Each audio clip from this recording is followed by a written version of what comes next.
नमस्कार, स्वागत है आपका फ्लुएंटा इंस्टीट्यूट के ऑफिशियल यूट्यूब चैनल पर। हमारा जो एग्ज़ाम है 12th क्लास का, उसमें हमने देखा है हर बार 2 या 3 पैसेज ज़रूर आते हैं। और ये पैसेज आते कहाँ से हैं? जो ये पैसेज हैं इनका सारा मटेरियल लगभग एनसीईआरटी और जो हमारा कंटेंट है एनसीईआरटी का उसी से बनते हैं पैसेज।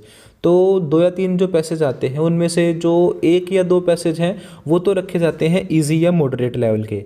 जो एक पैसेज होता है वो होता है थोड़ा टफ। उसमें क्या होता है, उसमें हमें आंसर डायरेक्ट पैसेज में नहीं मिलते।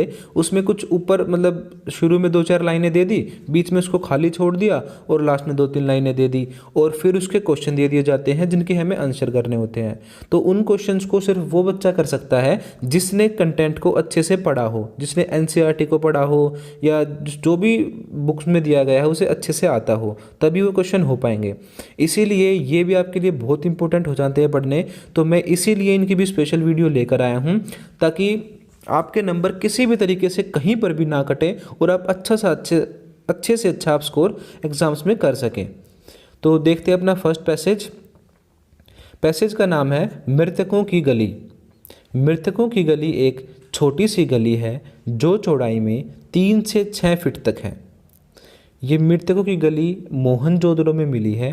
मोहनजोदड़ो जो शब्द है उसका मतलब भी हमें पता है क्या है, मृतकों का टीला। तो जब इतिहासकारों ने खोज शुरू की तो मोहनजोदड़ो से उन्हें 16 शव मिले हैं लगभग। तो बहुत सारे कंकाल मिले, मतलब उसमें बच्चों के कंकाल भी हैं, बूढ़ों के कंकाल भी हैं। तो ऐसा लगता था उसे देखकर कि मान लो किसी ने अटैक किया हो और तब इनकी डेथ हुई है, क्योंकि वो कोई भागते हुए गिरा हुआ है, जैसे हाथ कहीं पड़ा हुआ है, पैर कहीं पड़ा हुआ है। तो ये सारी बातें हैं। तो ये गली कहाँ से मिली है? मोहनजोदड़ो से। तो पहली लाइन यही बताई है कि एक मृतकों की गली मिली है जिसकी चौड़ाई है 3 से 6 फुट तक।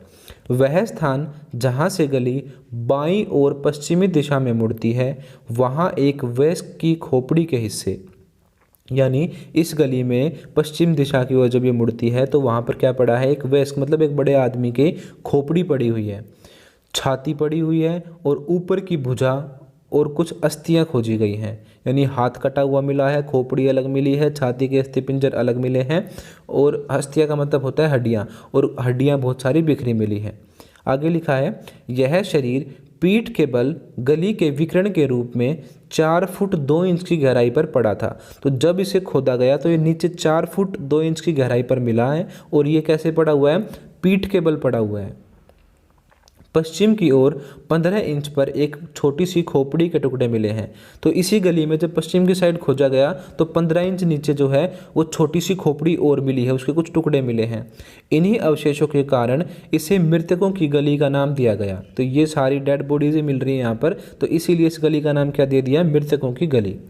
1925 में मोहनजोदड़ो के उसी भाग से 16 लोगों के अस्थिपिंजर उन गहनों के साथ प्राप्त हुए हैं जो उन्होंने मृत्यु के समय पहने हुए थे।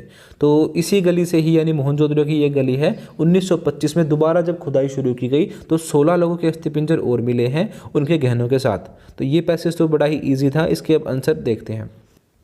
तो आप वीडियो को यहीं पर पॉज करके पहले इन क्वेश्चंस के आंसर खुद देने की कोशिश करें या अपनी कॉपी उठा लें और उसमें साथ साथ आंसर लिखें। फर्स्ट क्वेश्चन है हमारा, उस गली को मृतकों की गली क्यों कहा जाता था? सेकंड क्वेश्चन है, इस सूचना से कुछ विद्वानों और पुरातत्ववेताओं ने क्या निष्कर्ष निकाला? अगला क्वेश्चन है, जॉन मार्शल कौन थे? वह खुदाई में क्यों प्रवृत्त हुए? प्रवृत्त होने का मतलब यहाँ पे है इंटरेस्ट जागना। तो जॉन मार्शल कौन थे और उनका खुदाई में इंटरेस्ट क्यों जागा? कभी कभी प्रारंभिक व्याख्याएं क्यों उलट दी जाती है? यानी कभी कभी जो पहले व्याख्या की गई है, जैसे जो चीज़ पहले जो बताई गई है वो उलट दी जाती है, यानी उसको चेंज करके बताया जाता है। तो बिल्कुल सिंपल बात है कि जो अनुमान पहले लगाए जाते हैं इतिहासकारों द्वारा, मान लो कोई नई खोज होती है तो बहुत बार उसके मीनिंग बदल जाते हैं उस चीज़ के। जैसे जो हम आजकल अनुमान लगा रहे हैं कि वो इस चीज़ की पूजा करते थे, इसकी नहीं करते थे, तो अगर लिपि को हम पढ़ लेंगे जिस दिन, लिपि को पढ़ने के बाद हो सकता है बहुत सारी व्याख्याएं बदल दी जाएं। तो ऐसे ही टाइम के साथ साथ व्याख्याएं बदल दी गई हैं। हम अच्छे तरीके से अगर निरीक्षण करें चीज़ों का और नई चीज़ें कुछ मिलती हैं, नई खोज होती है, तो उनसे जो पहले बातें बताई गई हैं वो उलट दी जाती है, यानी वो चेंज हो जाती है। तो अब इनके आंसर देखते हैं। फर्स्ट आंसर है, हड़प्पा संस्कृति या सिंधु घाटी सभ्यता का वह स्थल इसलिए मृतकों की गली कहा गया क्योंकि उसमें 16 लोगों के अस्थिपिंजर प्राप्त हुए। हाँ बिल्कुल, वहाँ पर हड्डियाँ मिली हैं, अस्थिपिंजर मिले हैं, इसीलिए उसको मृतकों की गली कहा गया। सेकंड क्वेश्चन में पूछा गया था कि जो ये कंकाल वगैरह मिले हैं इनसे इतिहासकारों ने क्या निष्कर्ष निकाला, मतलब क्या कंक्लूजन रखा हमारे सामने। तो इस बहुत इंपॉर्टेंट क्वेश्चन है ये। इससे 2 निष्कर्ष निकाले इतिहासकारों ने। पहला जो है, पहले ये नहीं पता था कि हड़प्पा जो सभ्यता है वो ख़त्म कैसे हुई है, उसका अंत कैसे हुआ है। तो जो ये हमें कंकाल मिले हैं इनसे दो बातें सामने निकल कर आई।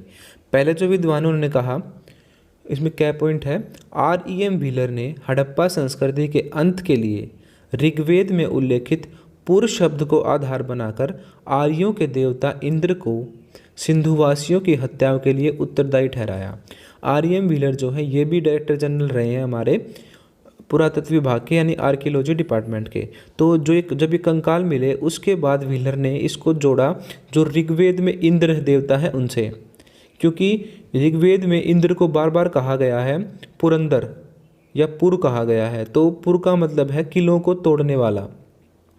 तो जो अब तक ये नहीं पता था कि ये पुर थे कहाँ के, तो हमें जब टाइम फिक्स करा इतिहासकारों ने तो पता चला है कि हड़प्पा सभ्यता जो है वो वैदिक टाइम से पुरानी है, यानी जो ऋग्वेद है इससे भी पुरानी है। तो जो ऋग्वेद में बार बार वो किलों को तोड़ने का जिक्र है, इंद्र को जो गढ़ विध्वंसक या किले तोड़ने वाला या पुरंदर कहा गया है, वो शायद वो जो किले तोड़े गए थे वो सारे के सारे हड़प्पा सभ्यता के किले थे। तो ये बात कही है व्हीलर ने।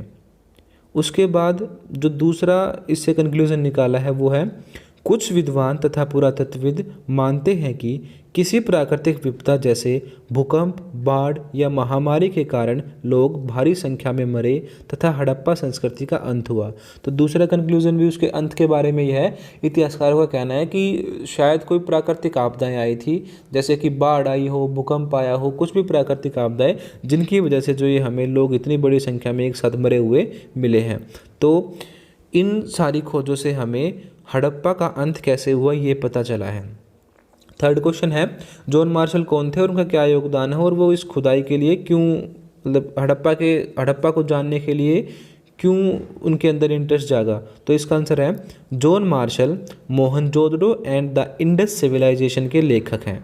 तो जॉन मार्शल का हमें पता है वो भारतीय पुरातत्व विभाग के डायरेक्टर जनरल हैं और उन्होंने एक बुक लिखी है Mohenjodaro and the Indus civilisation. वह खुदाई में इसलिए प्रवृत्त हुए क्योंकि वे हड़प्पा संस्कृति के अंत के लिए जिम्मेदार कारण व नए तथ्यों को ज्ञात करना चाहते थे। यानी क्या रीजंस थे हड़प्पा के ख़त्म होने के, वो इस बात को जानना चाहते थे, इसलिए उनका इंटरेस्ट हड़प्पा की ओर ज़्यादा बढ़ा। आखिरी क्वेश्चन था, तथ्यों का सावधानीपूर्वक निरीक्षण करने से जो पुरानी व्याख्याएं वो कैसे बदल दी जाती हैं। तो इसका आंसर है कि तथ्यों का सावधानीपूर्वक निरीक्षण कभी कभी पूर्ववर्ती व्याख्याओं को पूरी तरह से उलट देता है। तथ्य मतलब है फैक्ट्स। अगर फैक्ट्स को सावधानीपूर्वक बिल्कुल अच्छे से जांच परख कर उनका निरीक्षण किया जाता है, हमारे जो ये इतिहासकार हैं और साइंटिस्ट हैं ये हमेशा लगे रहते हैं पुरानी चीज़ों को जानने के लिए, उनके ऊपर खोज चलती रहती है। तो अगर कोई नई चीज़ होती है सावधानीपूर्वक देखते हैं तो जैसा उसका मतलब पहले बताया गया था उसका मतलब भी चेंज हो जाता है बहुत बार। तो यही था हमारा फोर्थ क्वेश्चन। तो पैसेज करवाने का मेरा मेन टारगेट ये है कि आपके सिलेबस में से कोई भी क्वेश्चन आपका ना छूटे और जो आपका एग्ज़ाम हो उसमें आप बहुत ही अच्छा स्कोर कर पाएँ। तो सेकंड पैसेज है, पुरावस्तुओं की पहचान कैसे की जाती थी। भोजन तैयार करने की प्रक्रिया में अनाज पीसने के यंत्र तथा उन्हें आपस में मिलाने, मिश्रण करने तथा पकाने के लिए बर्तनों की आवश्यकता थी। हाँ बिल्कुल ठीक है कि जो अनाज पीसने के यंत्र हैं, मतलब जो भी गेहूँ वगैरह पीसा है उसके बाद जो भी अनाज है उसको मिलाना और पकाने के लिए बर्तन चाहिए होंगे। आज भी ज़रूरत पड़ेगी बर्तन के बिना तो हम पका नहीं सकते, ना ही उसको रखेंगे कहाँ पे। तो उस आगे है, इन सभी को पत्थर, धातु तथा मिट्टी से बनाया जाता था। तो जो ये बर्तन वगैरह बनते थे किससे बनते थे, पत्थर से या किसी धातु से या फिर मिट्टी से। एक महत्वपूर्ण स्थल मोहनजोदड़ो में हुए उत्खननों पर सबसे आरंभिक रिपोर्टों में से कुछ उदाहरण दिए जा रहे हैं। यानी जो नीचे पैसेज है पूरा का पूरा जो मोहनजोदड़ो से उत्खनन हुआ है उसकी रिपोर्ट के अनुसार दिया गया है। तो इस पैसेज में हमारा जो मेन कंटेंट है वो है चक्कियों के बारे में, कि जो हड़प्पा वासी हैं वो किस तरीके से अनाज को पीसते थे, किस तरह की वहाँ पे चक्कियाँ थी। तो चक्कियाँ जो हैं वो दो तरीके थी, पहला है अवतल चक्की और दूसरा है सालन पत्थर। अवतल चक्की का मतलब है कि ऊपर की ओर से कम उभरी हुई और नीचे की ओर से उभरी हुई। सीधी सी बात है, एक पत्थर लीजिए आप, पत्थर को अगर आप ऊपर से ऐसे कर देंगे और उसको नीचे से फिर ऐसे रखेंगे तो जो ऊपर वाली साइड है इसको बोलेंगे अवतल और जो नीचे वाली साइड है इसको बोलेंगे उत्तल। तो जो ये चक्कियाँ हैं इनको बोला गया है अवतल चक्कियाँ। और मेनली इन चक्कियों का प्रयोग जो है वो गेहूँ अनाज इनको पीसने के लिए होता था। तो पढ़ते हैं अब। अवतल चक्कियाँ बड़ी संख्या में मिली हैं और ऐसा प्रतीत होता है कि अनाज पीसने के लिए प्रयुक्त ये एकमात्र साधन थी। तो अनाज पीसने के लिए यही साधन थी। साधारणतः ये चक्कियाँ स्थूलतः कठोर कंकरीले आग्नेय तथा बलुआ पत्थर से बनती थी। तो पत्थर आपको याद रखने हैं कौन कौन से हैं, आग्नेय और बलुआ पत्थर। और आमतौर पर इनके अत्यधिक प्रयोग के संकेत मिले हैं और ये बहुत यूज़ की जाती थी। चूँकि इन चक्कियों के तल सामान्यतः उत्तल हैं, वही उत्तल शेप ये है, निश्चित रूप से इन्हें जमीन में अथवा मिट्टी में जमा कर रखा जाता होगा जिससे इन्हें हिलने से रोका जा सके। हाँ बिल्कुल, जो नीचे वाला पार्ट है इसको मिट्टी में गाड़ देते थे ताकि ये हिले ना, ताकि अनाज को जब पीसें ये अपनी जगह से हिल ना पाए। दो मुख्य प्रकार की चक्कियाँ मिली हैं। तो एक तो हो गई ये वाली, दूसरी जो है वो है, एक वे हैं जिन पर एक पत्थर आगे पीछे चलाया जाता था। यानी ये सिंपल जो हम आज भी चटनी पीसने के लिए सिलबट्टे का यूज़ करते हैं ये वैसी थी। नीचे एक पत्थर रखा, उसके ऊपर दूसरा पत्थर से उसको पीस रहे हैं, चाहे वो चटनी बनानी हो कुछ भी बनाना हो, जिससे निचला पत्थर खोखला हो गया। तथा दूसरी ओर वे जिनका प्रयोग संभवतः केवल सालन या तरी बनाने के लिए, जड़ी बूटियाँ मसाले कूटने के लिए किया जाता था। तो दूसरी टाइप की जो है इनमें मेनली क्या क्या, तरी बना दी, सालन तैयार कर दी, चटनी बना ली, पत्ते पीस दिए, जड़ी बूटी बना दी, इन कामों के लिए दूसरे तरीके की चक्की प्रयोग होती थी। तो इस तरीके से दो तरीके की चक्की हो गई हमारी। पहली है अवतल चक्कियाँ जिसका यूज़ मेनली अनाज को पीसने के लिए होता था और ये बहुत ही कठोर पत्थरों की बनाई जाती थी। दूसरी जो है वो हो गई हमारी सालन पत्थर, क्योंकि इनका प्रयोग मेनली सालन या तरी बनाने के लिए ही किया जाता था, चटनी वगैरह बनाने के लिए। तो आगे यही लिखा हुआ है कि इनको सालन पत्थर नाम दिया गया है। तो ये पैसेज हमारा यहीं पर ख़त्म होता है। अब इसके क्वेश्चन देख लेते हैं एक बार। पहला क्वेश्चन है, अवतल चक्कियों के दो प्रकार कौन से थे? तो इसका आंसर आप लिखोगे, अवतल चक्कियों के दो प्रकार हैं, पहला है अनाज पीसने वाली और दूसरा है सालन पत्थर। अनाज पीसने वाले में आप लिखोगे कि इनका प्रयोग में ये मेनली कठोर कंकरीले और आग्नेय और बलुआ पत्थर से बनाई जाती थी और इनका प्रयोग मुख्यतः अनाज को पीसने के लिए किया जाता था। सालन पत्थर में आप लिखोगे कि ये वे चक्कियाँ हैं जिन पे एक पत्थर आगे पीछे चलाया जाता था जिससे निचला पत्थर खोखला हो गया था और इनका प्रयोग संभवतः सालन या तरी बनाने के लिए या जड़ी बूटी कूटने के लिए तथा मसाले इत्यादि कूटने के लिए किया जाता था। तो अब बढ़ते हैं दूसरे क्वेश्चन की ओर। दूसरा क्वेश्चन है, ये अवतल चक्कियाँ किस सामग्री से बनाई जाती थी? तो इसमें मटेरियल बताना है। इसमें आंसर होगा आग्नेय पत्थर से, बलुआ पत्थर से तथा विभिन्न प्रकार के छोटे मोटे और सख्त पत्थरों से। उसके बाद थर्ड, इन्हें सालन पत्थर क्यों कहा गया है? सालन का मतलब होता है तरी या कोई चटनी टाइप मटेरियल। तो इन्हें सालन पत्थर इसीलिए कहा गया है क्योंकि इन पत्थरों का यूज़ मेनली सालन या तरी तैयार करने के लिए किया जाता था। तो इस प्रकार हमारा ये पैसेज भी ख़त्म होता है और इस वीडियो में हमने दो पैसेज को कवर कर लिया है और आगे भी मैं कुछ वीडियो बनाऊंगा पैसेज को लेकर।